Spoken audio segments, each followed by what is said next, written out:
I don't think it diminishes me or my career to say that my contribution to journalism was being pregnant and having children on camera.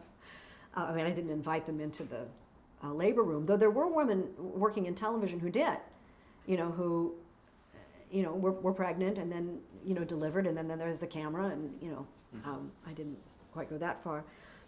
But when you consider that in the 70s, the anchor duos were an example for America of a man and a woman working side by side, talking about important things,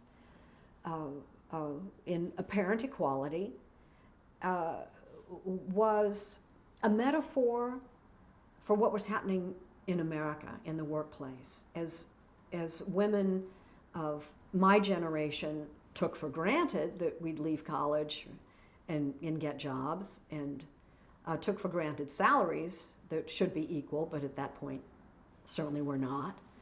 But nonetheless, the role of the anchor team, a case had been made, as a matter of fact, that Geraldine Ferraro's presence on the presidential ticket with Walter Mondale was a direct outcome of anchor teams. The man-woman, on the ticket was an idea that America had been ready for and made ready for by the presence of anchor teams on television.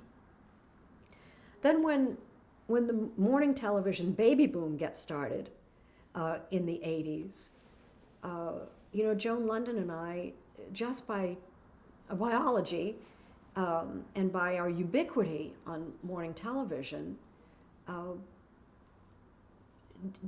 probably helped create the case for working while pregnant, working while having children. I mean, we weren't the first working mothers, but when Barbara Walters left the Today Show to go adopt a baby daughter, she not only didn't tell the audience, she didn't tell her co-workers where she was going that day.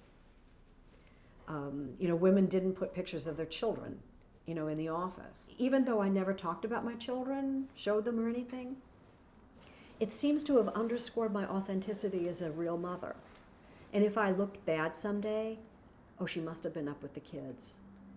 Kids must have kept her, which sometimes they did. But to this day, women my age, give or take, 10 years, we raised our families together. And, they'll quote me to myself. I was a having it all debunker. I used to say, you can have it all, but not all at the same time, or you can have it all, a social life, a family life, a job, 2 out of 3, but not all 3. I used to say having it all, stress, burnout, and guilt, because I was held up sometimes as poster child for working mothers, which didn't seem fair to me, considering that I had high quality full-time childcare at home. So I never set myself up as Mother of the Year. But even at that, people were acutely aware that I had children. Tom Brokaw had 3 daughters. Bryant Gumbel has 2 children. There never was an issue about, or interest in, fatherhood. Or they could talk about their children. It just was different. Right. Mothers, working mothers, it was a significant decade, the 80s, and Joan London and I played an important part in it.